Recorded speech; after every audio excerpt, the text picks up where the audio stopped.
Aja, uchrashuvga chiqishingiz qiyin bo'lib ketdi-ku. Men 18 yoshar qiz emasman. Meni tanlashganda turmushga chiqib ketadigan. Meni yoshim 27 da. 27 yoshgacha o'qidim, ishladim, oyoqqa turdim va turmushga chiqadigan insonimdan ba'zi talab qiladigan iltimoslarim bor. Xo'p, Sizga bitta savol bersam maylimi? mayli. Bering.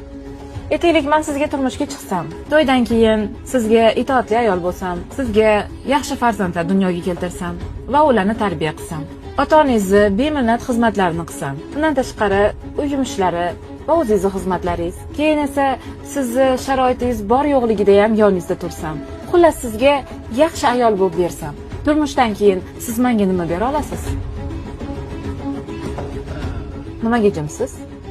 Agar gap meni boqishda bo'ladigan bo'lsa, meni ota-onam ham shu yoshimgacha hech kimdan kam qilmasdan boqib katta qilishgan. Agar moddiy taraflama hamma ehtiyojlaringni qondirib beraman deydigan bo'lsangiz, o'zimning ehtiyojlarimni o'zim ham yopa olaman.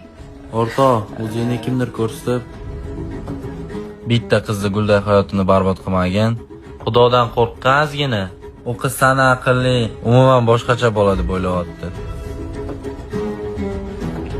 Siz qanaqa odamsiz, ha? Men bilan gaplashib, dugonam bilan gaplashishga nima bersa? Shunchalik. Menga qarab, bo'shchi bezovta qilmalaring miyam ortib tashlablaring ikkalang boru. Abdulla xodamni ko'rmagan. Metsallaga qaraychi. Qattan bildim ular. Har kuni chakkan narsamiz bor. Va shu yomon ekanlar. Amallasa bo'ladi yana. Top beraymi? Bekorga senga aytolmanmi? Hozir gaplashib beraman.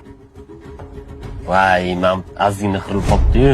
Voy, joningdan. Vashi chiroyli ekan-ku. Voy, atmirov xotini yonda eri turibdi. Qarama. Vaqtda eriga qarayotganim yo'q, prosta ko'rolmay o'zona. Qarama, bo'ldi, ketdi, yurmam to'g'rilab. Qillik qilasan, chiroyli deydi. Nima qilasan, birov qizini hayotini barbod qilib qo'ygan.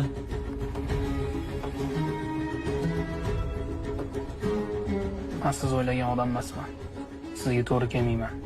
O'zimni sizga ravo ko'rmayman. Sizdagi qizga uylanishim uchun o'zimdagi ba'zi bir kamchiliklarni to'g'rilashim kerak ekan. Rostgo'y bo'lganingiz uchun rahmat. Sog' bo'ling. Rahmat.